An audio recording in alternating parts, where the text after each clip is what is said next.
Welcome to Lifting the Line, a construction contracting podcast. Welcome to Lifting the Line, where we talk construction, business, contracting, health, and finance for the future of the construction industry. Today we're doing something a little bit different. I'm Andy Shaw, and I'm going to be interviewing my co-host, Elly Broadbent. Welcome, Elly. Oh, thank you very much. I might welcome myself as well, given that Do it. our podcast. Great. Yeah, so I guess just to say something about me, my background is in education. So I started off with a visual arts degree and always wanted to be a teacher. However, at different times teaching's been pretty challenging, and so I've welcomed the break when it's come. So one break was having children. Another break was when I went and did another course in music. And another break was when my husband and I went and did some other work as well. So at different times, I've needed the break from teaching. So back in teaching now, though, and in adult education and training. You started out in a visual arts degree. Yeah. So when did you, how old were you when you started that? I'm assuming I was probably a bit of a battler at school, but I was always really good at art. And I had a really good art teacher, and he was the reason why I wanted to be a teacher. Yeah. Okay. So the vision for being a teacher was because you had so much support from a teacher. Yes. Yep. Even as a trainer now, the trainer has the responsibility to lead that person through learning those new skills. You say that and I immediately think back to when I was at school, and I wasn't at school for very long. I'll be honest about it. It was 14, I was out of school. Get me out of here. Yeah, absolutely. But I do think back, and there were a couple of teachers that really stick front of mind, that really felt like they were a support. Even though I struggled with the schooling, they were a real support. I can relate to that, what you're saying.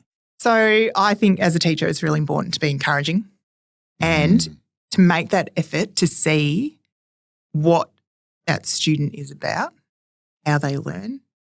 And just really tap into the qualities I see in these people, because, I think you can't teach them if you don't believe in them. So you need to believe in young people. Yeah. And actually I've taught adults as well. Uh-huh. And adults actually, when they come and do education, you do actually sometimes see the child, because it can be a really vulnerable thing to come and be an adult learner again. Yeah. Oh, yeah. So, I was just talking to someone the other day who said, it's a really great thing I'm coming, and they were doing accounting. And they say, but I'm so scared, so nervous. And I was just like, yeah, you're really stepping out. And you're reminded of when you were younger.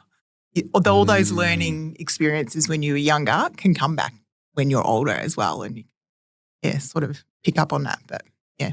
In construction, I can't remember exactly what the statistics are, but I think it's something like 78 or 79% of people that work in the construction industry never completed year 10. I remember the first time I went back into a classroom at late 30s when I was doing some training. I was crapping myself. I was dead set. The facilitator actually said to me, "Are you okay? You're going to be sick." And were you? I wasn't sick, and I was just, I kind of lied about it. I just went, no, I'm good. I just feel a little bit off today or something like that. But I was packing death because I still can't spell or write very clearly. Well, the writing's okay. Now I've looked at a lot of other people's writing, but my spelling's absolutely horrible, and I was crapping myself that, in the classroom, you'd see a heap of vibrato. You'd see some acting up. You'd see the cracking jokes. You would see the the misdirections, look over there, someone's changing the subject, and you see all these kinds of behaviours because I think people are just nervous or don't want what they perceive as their shortcomings to be seen, right? Because in the classroom, you feel like someone's you don't want to ask you a question because it's dumb, or you don't want to, make it known to anybody else that you actually feel like you don't know anything. That's actually the role of the trainer, is to try and ease a lot of that stuff. Out of that situation. Have you got like a couple of strategies that you use as a facilitator for that you find really helpful? Helping the kids feel, or the students feel more relaxed? When you've been a teacher a long time, sometimes you don't even know what you do in this situation. But I like to tell people who I am, where I've come from, qualify the fact that we're all learning. But I have found, actually, and this has happened more recently than not, is that I'm thinking of an example particularly where students don't want to speak up when they know something. So it's not even that they want to reveal themselves as not knowing something, but they don't want to show that they actually know something either. Because the culture of a classroom too, you don't want to be seen as what some might say as a know-it-all. And so I have said at the start of the class, if you know something that I don't know, or if I'm saying something that's not quite right, or you can help me out. Help me out. Like, if I refer to something, especially because I teach STEM and in digital technology, and keeping up with all the language and what things are. And for example, burger menu. I don't know. Do you know what a burger menu is? That's what you go to McDonald's and you get some burgers. That's what I know what a burger menu is. It's at the takeaway shop where you get a burger. I just refer to it as the 3 little lines on a website where you click on it and you get your menu. And the 3 little lines are like a little burger. So one day, I had no idea. I know. One day the kid told me in the classroom, it's burger menu. And then another kid said, be quiet, shut up. And I went, and we don't do that. No. I said, because A, you've just helped me out and I'm going to improve on that and do it better. Yeah. But also are you all sitting on knowledge and now telling me? We can't do that. Yeah, I said, we can't operate like that. Yeah. It's not just in the classroom. We can't live like that. Yeah. So we have to share knowledge. That I agree 100% with that. Like, I'm from a bricklaying background and we were taught not to talk to each other. Everyone was a competitor. You do not share knowledge because that person might know something that you know and they can take your work off you.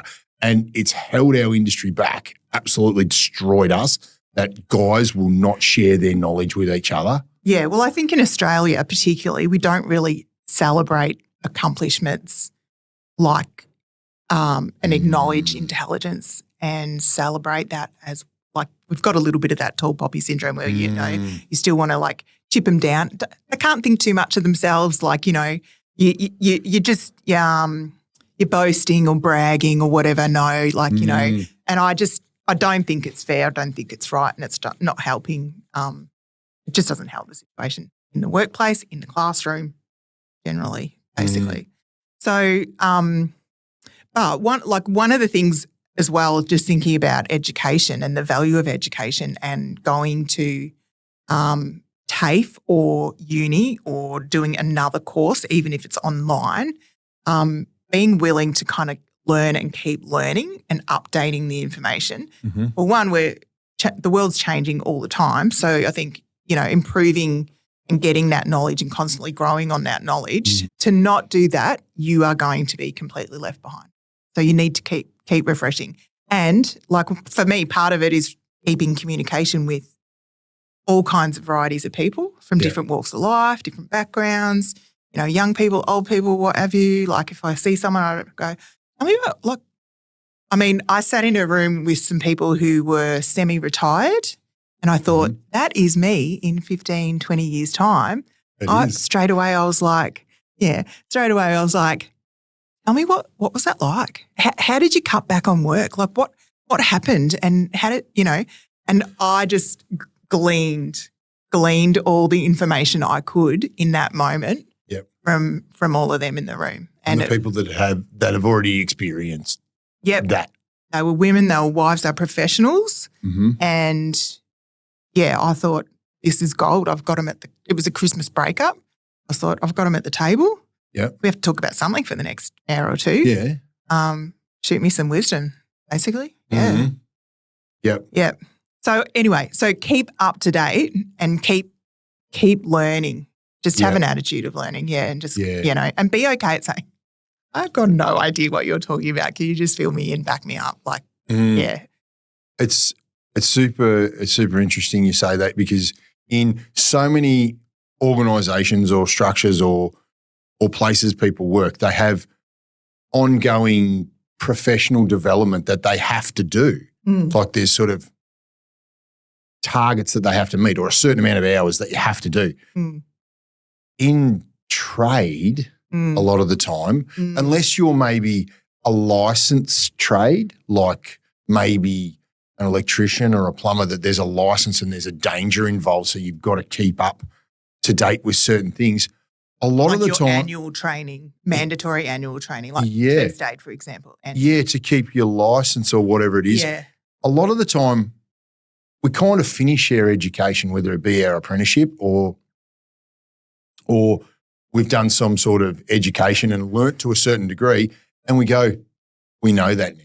We just keep doing it, and we close ourselves off. Oh, the internet's changed everything. Yeah. Because I think 20 years ago, you did the course, you finished it, you entered the work. Yeah.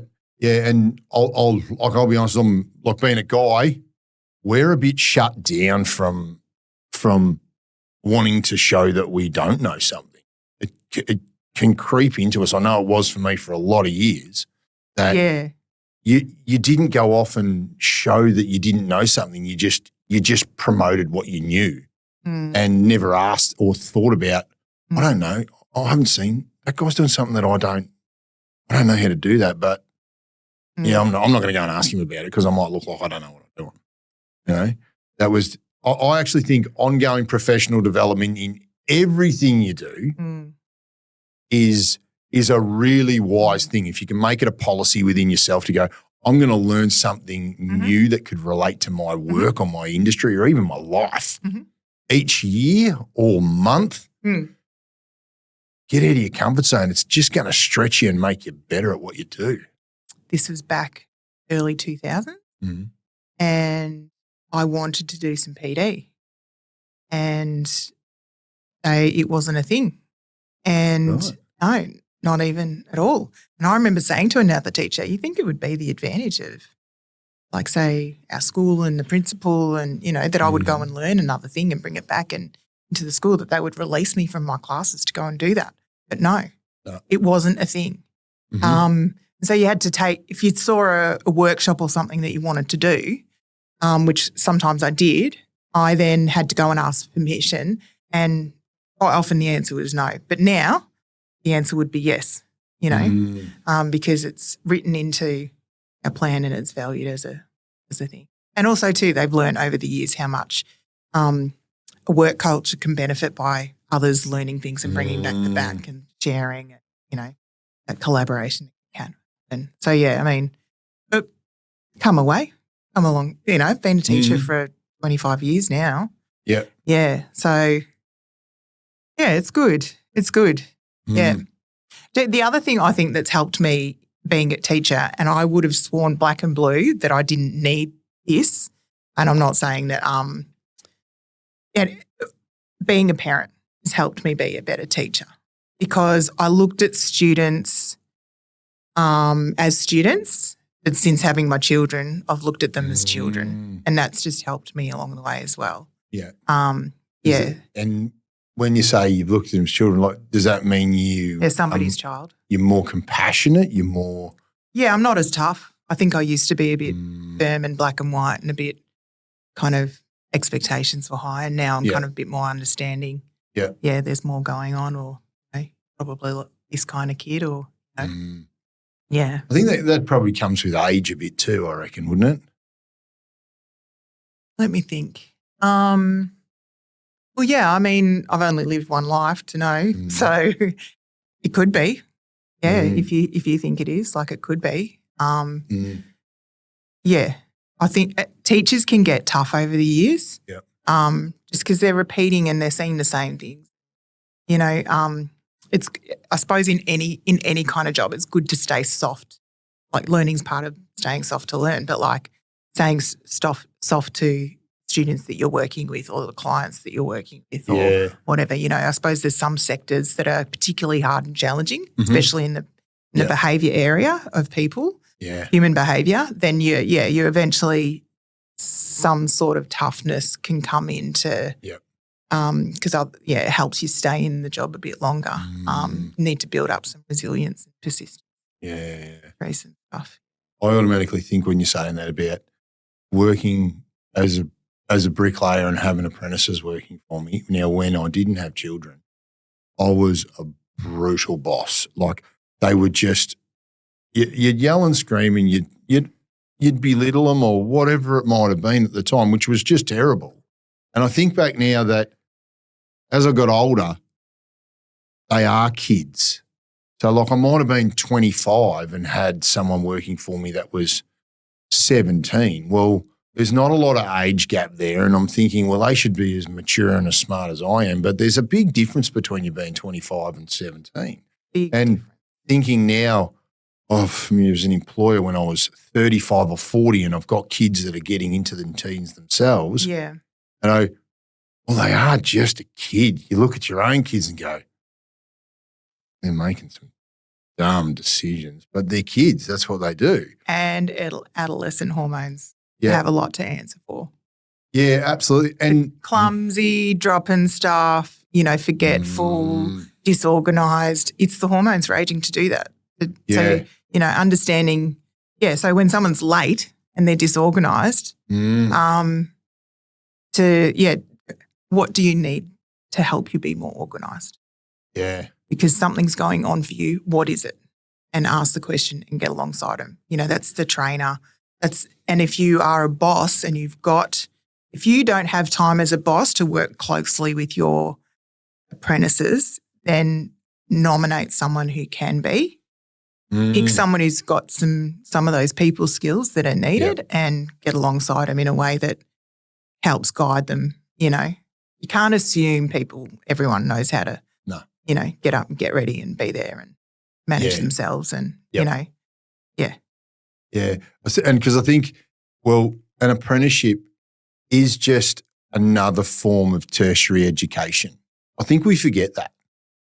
Absolutely. It gets forgotten. Like, so there was the kids that were probably more academically smart at school and they rolled on to be doing an academic job or a white collar job and they've gone to university. Well, you're probably not doing as well at school and then you decide you're going to go into a trade and do an apprenticeship. It's actually just another form of tertiary education. And that means that you as the boss, you're a teacher. You're a facilitator to facilitate education for 3 years when you employ someone. I'm pretty sure there'd be bosses that would not want to be called a teacher.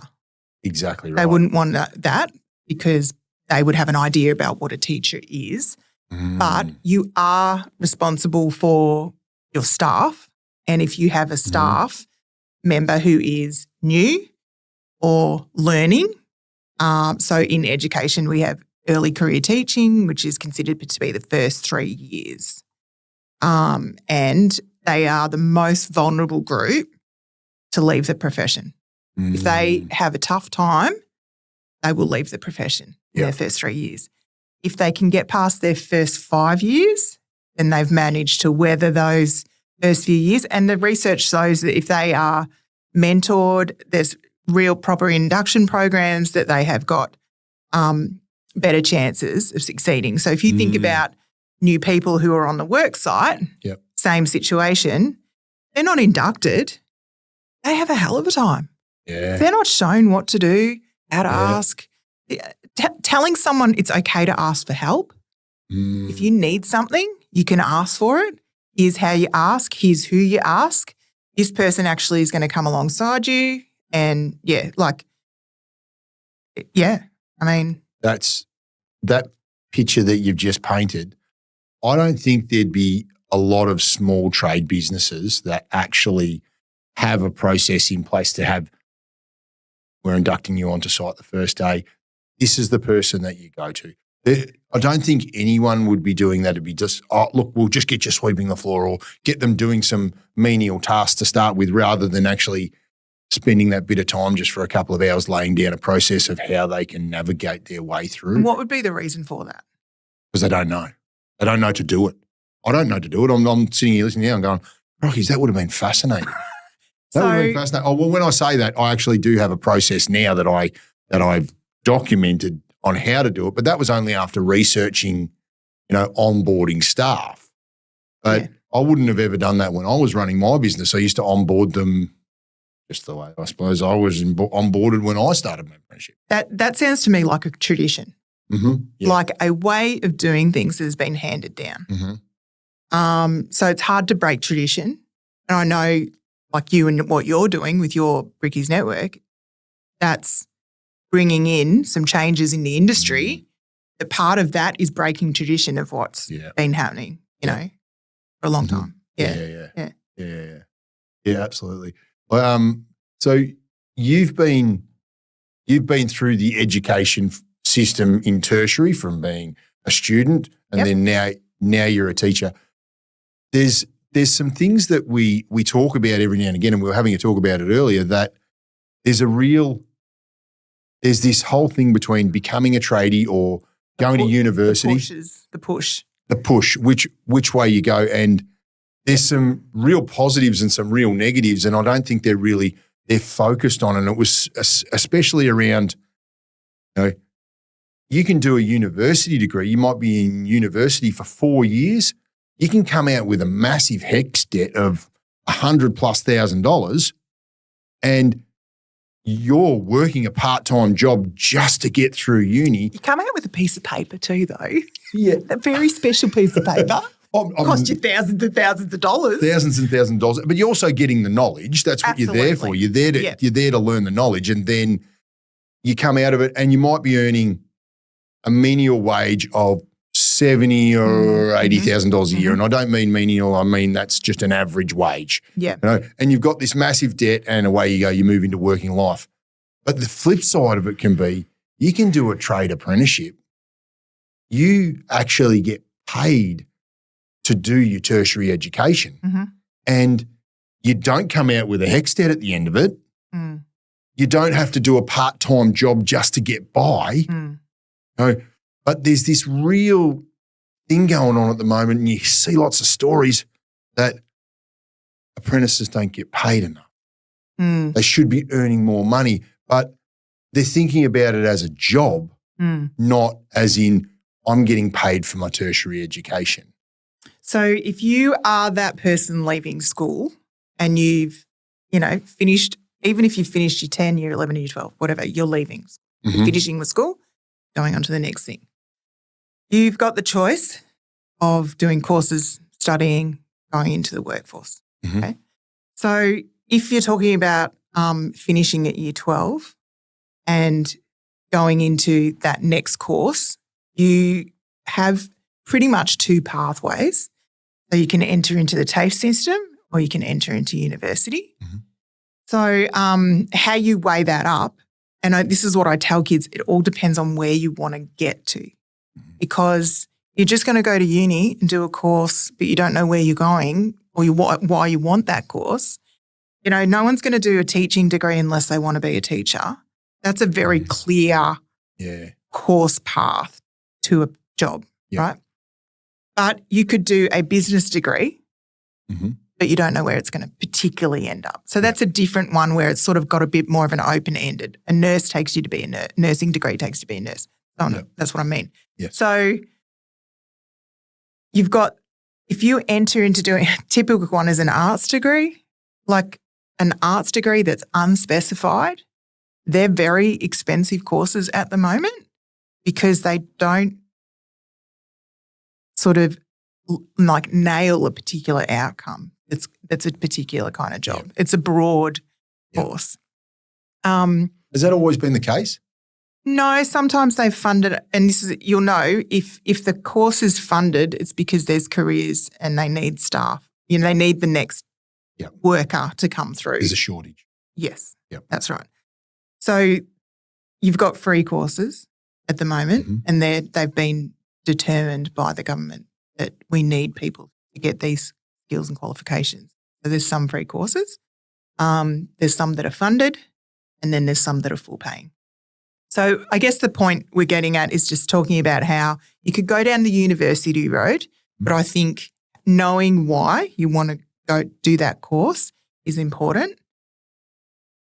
Does the job that you want to do need that course? Yeah.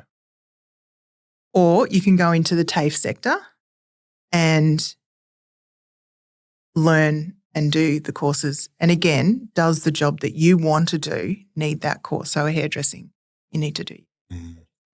Yeah. I was give you cut hair well. Yeah. It's not a requirement. You can still cut hair with it. I've been in the hairdressers and I've heard them say, I never did mine.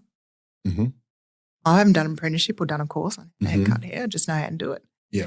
But some jobs will say you can't do the job unless you've got the course.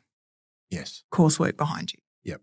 So qualifications to be a bricklayer, Mm-hmm. you can't just rock up and be a bricklayer anymore. You have to have the trade behind you. Is that right? No, it's not. So bricklaying, you don't have to have a qualification. Yep. You don't have to have a qualification. And some stats around that are like maybe 30 years ago, 60% of bricklayers that worked in the industry had done an apprenticeship. Right. Now it's probably about 40 to 45%. Yeah, right. So there's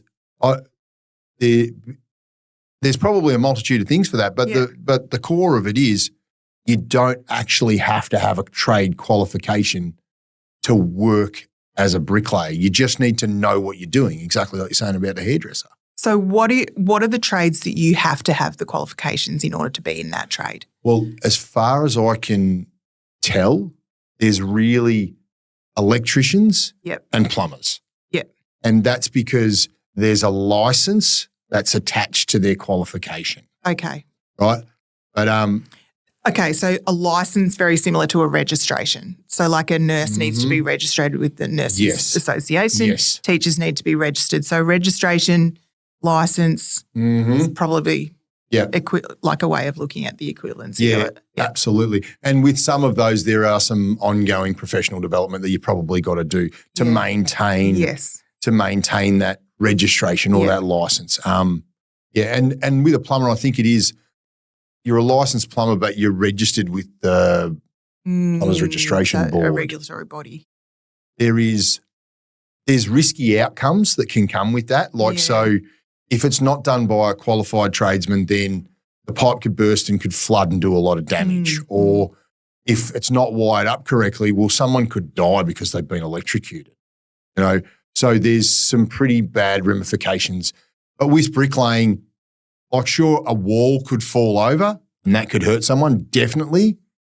But there's supposedly, we all come under the builder's registration and they're the one that assure that the person's qualified to do the job. But it's not necessarily you've got to have a qualification. But I must admit, I did an apprenticeship.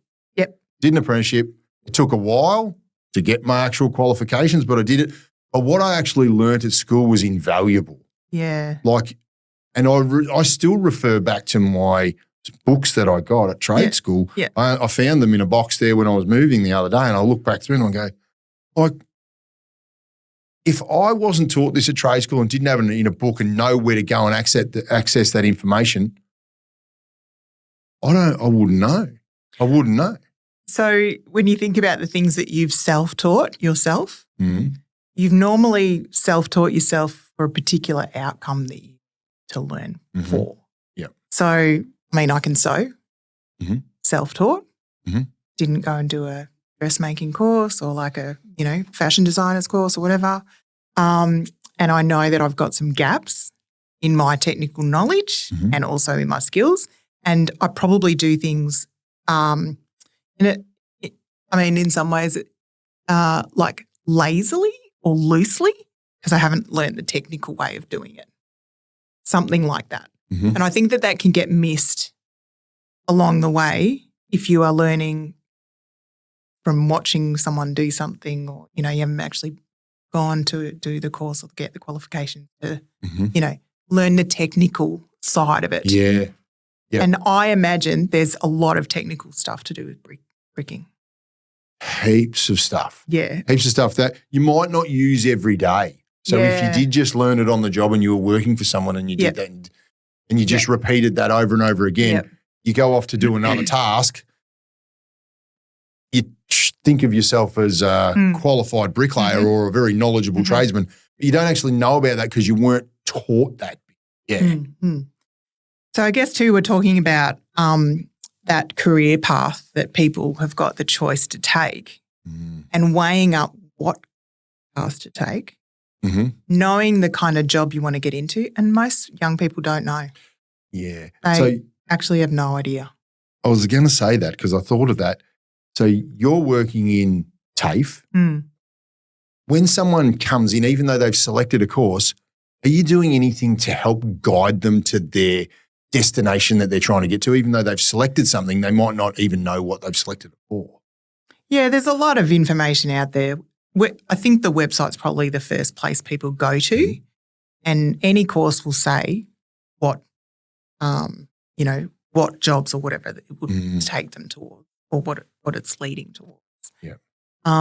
So that information's there. There's definitely career advisors and there's all kinds of people to ask.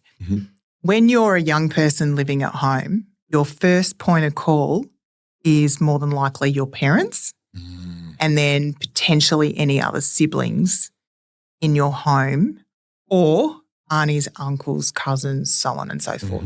And they end up being the examples for young people that are showing them what's available to them.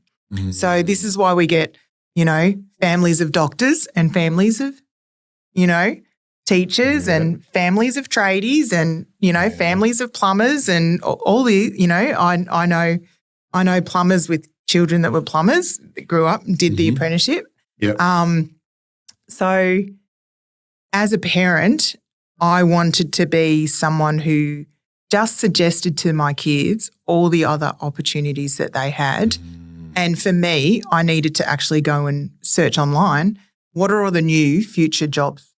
So that I was saying the language of those future jobs to my children, to know that actually data analysis and renewable energies and, a whole bunch of other future cybersecurity and all that sort of stuff. Like to say to my kids, these are all the other kinds of lines of work that you can choose to do. But it's hard to see yourself in that if you don't know what that is or, so let's say you're good at maths. Well, maths could take you to pretty much anywhere, Hard to know, basically, in that situation. It's hard to know if you haven't had exposure to it or you're not being exposed to it. Yeah, absolutely. So let's say they don't know what job they want to do. They don't know what course they want to do, but they probably know if they want to be happy, wealthy, achieve travel, achieve a particular thing, have certain goals that they want to achieve that are like personal goals, So maybe those sorts of things they want to know, they already know. And so choosing a job that's going to give you a wage or a course that's going to lead to a job and an income that's going to lead them to being able to achieve what they want to achieve. So sort of taking a bit more of a holistic approach to how people, where they see themselves in like 5, 10 years, whatever. Retirement. So it's all about the best outcome for the individual student. Yep. So interestingly, this really helped me. This was 2 years ago. I read an article. It was published by the Financial Review, and it was an article on the happiness and wealth of 25-year-olds. And the group that did the research was called the Australian Industry Group, and they researched roughly about 1,000 people, 25-year-olds, and they were a mixture of people who had university degrees and had gone on to work or still studying, and a mixture of people who had taken the trade route and gone into working in an industry. And what they were researching was how happy they rated themselves with where they had ended up in life by the age of 25 and their wealth like how well they were earning and working.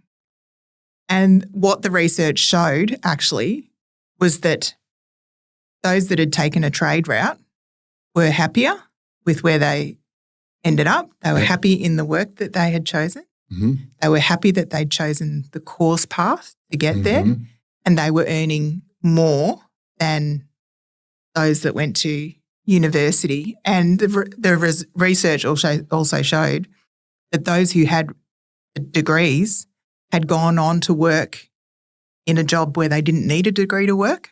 Mm-hmm. So they ended up in a job with a qualification that was useful for something but not what they were doing, and a HECS debt to deal with as well. Yep. Whereas those in the trade route have gone down apprenticeship, they've gotten some qualifications, they've ended up in the workforce, and they're earning more than some of these people who have gone and gotten university degrees and they don't have a HECS debt. Yeah. Yeah. So this research that came out, it was in April 2023, and it was reported on by Financial Review and the ABC, and sort of took the rounds by storm, actually. Yep. Because I think what it did is it highlighted how much our society puts value on academia. Mm. And there is still this bias and this push towards going to university. And it can't, again, tradition plays into a part. And a societal value structure that keeps pushing that. And I think it's a big business, education too. So there's a lot of money and investment that goes in there. So there's a lot of good reasons why, our country wants people to go through university because of the business side of it. But then you've also got TAFE. That's a business part of the whole education system and completely. Mm-hmm. But we don't seem to kind of value the outcome of the trade and working in a trade. And yet the research shows you can be happier, you can have more wealth behind you, no debt, and just be working in a more fulfilling role. Yeah. That's how the research looked at the end of it. Yeah. From Australian Industry Group, yeah. And we don't hear, I hadn't heard about this study, but this was like 2 years ago or a year and a half to 2 years ago. Yep. But really, if you choose a trade and go and become a tradesperson, it can just be an overwhelmingly better outcome for a young worker. Yep. Yeah. Elly Broadbent, fantastic conversation today. Thank you very much for talking with me. It was very good. I enjoyed talking about it. I enjoyed talking about something that I believe in and, passionate about. It's been really good. Been great. Thanks.